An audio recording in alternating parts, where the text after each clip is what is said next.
Kesinlikle pahalılaşıyor. Özellikle bu son dönemlerde gerek fiyat artışları, gerek mesela ben spor yapıyorum, fitness yapıyorum. 2-3 sene önce aldığım tavuğun kilosu 15 lirayken şu an 30 lira civarında %100 miktarda zam geldiği için bu sporu yapmak pahalılaşıyor gittikçe. Yani çok zorlaşıyor hayat. Mesela üniversite okuyacağım ben ama burs almadan okuyamıyorum bir nevi. Çok zor oluyor şehir dışında okumak.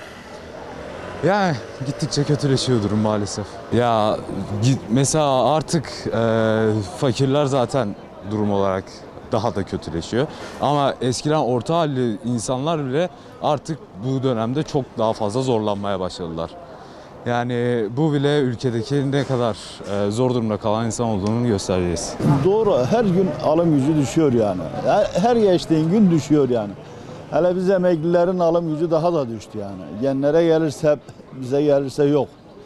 Başka bir şey diyecek bir şey de yok yani bunda. Zam her gün, her gözünü açtığında zam geliyor. Her gözünü açtığında zam yani. Sabahtan çıkayım bir kahvaltılık öteber almaya çıksan 50-60 milyon yani. Hiç başka bir şeye gerek yok. Geçen sene olan 10 milyon olan yumurta bu sene 25 milyon, 30 milyon olmuş yani. Bu zam değil mi? Ha, zam değil mi sizce? Vallahi zor geçineyim. Ya ben kamudan emekliyim. Ben zor geçindiğime göre fabrikadan emekli olan adam hiç geçinemez yani. Zor. Abi, hayat şartları gittikçe daha da zorlaşıyor yani. Her şeyin pahalandığı zaten çok açık ortada, araştırmaya da gerek yok da. Bunun sebebi de biraz zaten belli.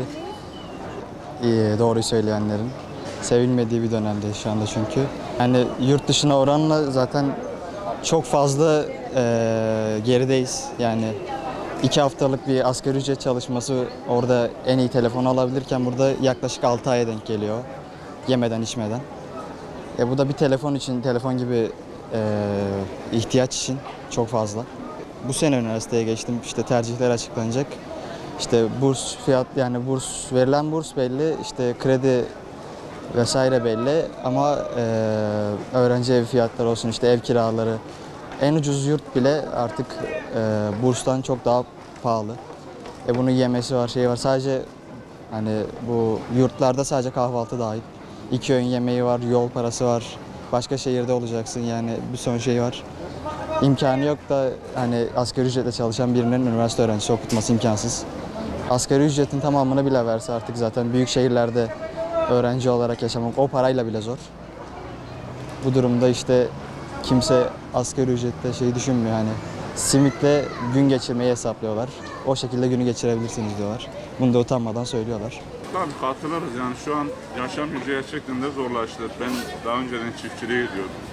Aldığım 55-45 liraya aldığım gübreyi şu gün olmuş 150-160 lira. Ben bundan nasıl üretim yapacağım? Sonra da Türkiye'de üretim yok, alım dışarıdan alınıyor, alım gücü güçleşti deniliyor. Üretsek zaten o düşecek. Tavuk besliyoruz, tavuk yemi olmuş bugün 80 lira. Hayvan yemi olmuş 140-150 lira. Ben bundan nasıl çiftçilik yapacağım, nasıl üretim yapacağım? Her şartta alım gücü zorlaştı yani. Ben bugün 25-30 baş hayvan beslerken bugün hiç beslemiyorum. Hepsini satmışım yani. Tavuk besliyordum, tavuklarımı da sattım. Şu an gidiyorum fabrikada çalışıyorum, açtığım ücret. Ondan da bu kadar şeye yani lüksleşmeye bakıyorum her tarafta, her şey pahalı. Ben aldığım asgari ücretle nasıl bir geçim yapacağım? Bunları yani göz önünde bulunarak ne asgari ücrete doğru düzgün bir zam var. Ne bileyim ne yap, bu alım gücüne karşı olsun, destek verirsin. Hiç gelmesin abi, şu an hiç vermesin yani. Verdiğini de aynı günde geri alıyor yani. Aynı günde geri alıyor. Bugün akşam zam veriyorsun, ertesi günde hepsi farklılaşıyor alım gücüne. Niye bugün domates alıyorsun, 1 liraya aldığını ertesi gün 2 lira olmuş yani. Bu şekilde şey mi olur yani? Bunların olmaması lazım. Bunu devlet yetkililer bunlara bizzat el koyması lazım yani her konuda. Bugün çıkmışık biz dışarıdan et almaya kalkıyoruz ya, hayvan getiriyoruz. Niye getiriyoruz? Üretim yok ülkemizde. Yetiştirmiyor kimse. Bu saman diyorsun en kısacası Kilosu 2 lira olmuş samanın ya. Var mı böyle bir şey? Üretim yapılmazsa daha da dışarıdan gelecek diyor saman. Yonca dışarıdan geliyor bize. Bundan üretim mi olur? Abi ben sana söyleyeyim kardeşim. Alım gücü kaldı mı kardeşim? Alım gücü denen bir şey var mı yani? Ben alım gücü görmüyorum. Yani insan artık açlık, sefalet şeyinde bir durumdayız. Bu asgari ücret bu seviyede, emeklinin aylığı bu şeyde olduğu müddetçe alım gücü nasıl olur bu insanların? Hayat gerçekten çok pahalı yani. İnsanların alım gücü yok artık yani. Yani ben resmi konuda çalıştığım anda bizim alım gücümüz yok. Fabrikada çalışan işçiler daha zor yani.